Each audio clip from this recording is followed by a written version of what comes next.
안녕하십니까. 더불어민주당 대변인 이모경입니다. 국민의힘은 전당대회를 왜 합니까? 대통령이 당대표를 임명하십시오.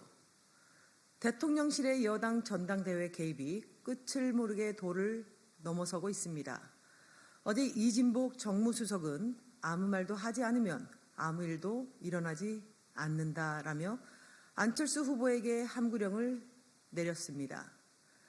대통령이 미는 후보만 남겨놓고 나머지 후보는 무대에서 몰아내려는 모양입니다. 아무 말도 하지 않으면 아무 일도 일어나지 않는다라는 말은 윤석열 대통령께 고해야 할 말입니다. 대통령 입맛에 맞게 전당대회 룰을 바꾸고 나경원 후보를 무릎 꿇린 것도 부족해 여당 대표 후보의 입까지 막겠다는 것입니까? 황당무계합니다. 윤심에 의해 전통과 룰마저 무너지고 있는 국민의힘은 권리당원들을 무시하는 처사에 대해 사과해야 하는 것 아닙니까? 이제 여당 대표는 누가 되든 대통령의 지시에 따라 말하는 꼭두각시 대표가 될 수밖에 없습니다. 조선시대에도 신하들의 입을 막지 않았습니다.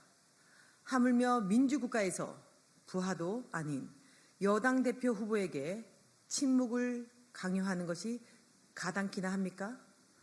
보수 언론마저 윤석열 대통령의 중립선언을 촉구하고 있습니다. 대통령의 말과 행동은 늘 불안하고 검찰 수사에 올인해 협치는 안중에도 없는데 여당마저 분열로 우왕좌왕하니 과연 경제는 누가 챙기고 민생은 언제 돌보겠다는 것입니까? 정치 중립은 대통령의 의무입니다. 윤석열 대통령은 국민의힘 전당대회에서 손을 떼고 정치 중립의 의무를 지키십시오. 윤석열 대통령과 윤핵관들이 벌이는 독재의 서곡을 참아 봐줄 수가 없습니다.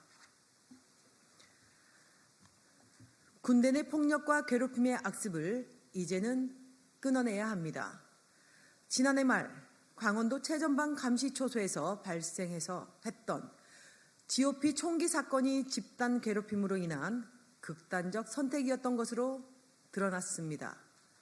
심지어 폭언, 폭행, 협박 등으로 이어지는 동료들의 괴롭힘을 막아야 했던 간부까지 가담했던 것으로 드러나 충격을 더하고 있습니다.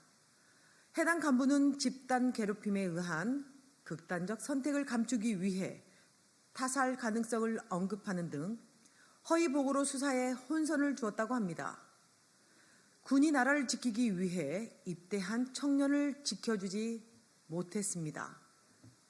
동료 사병들의 괴롭힘과 폭행이 이어졌음에도 이를 신고할 곳조차 없었습니다.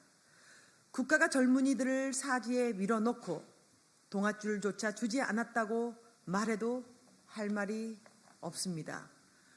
군은 언제까지 후진적인 병역 내 폭력과 괴롭힘을 방치할 것입니까? 국가를 위해 젊음을 바치는 청년들이 더 이상 억울한 죽음을 당해서는 안 됩니다. 국가가 국민을 지키는 것은 제1의 책무이며 병사들 역시 예외일 수 없습니다. 정부와 군은 관련자에 대한 엄정한 처벌은 물론이고 뿌리 깊은 군대 내 폭력과 괴롭힘의 악습을 반드시 끊어내기 바랍니다.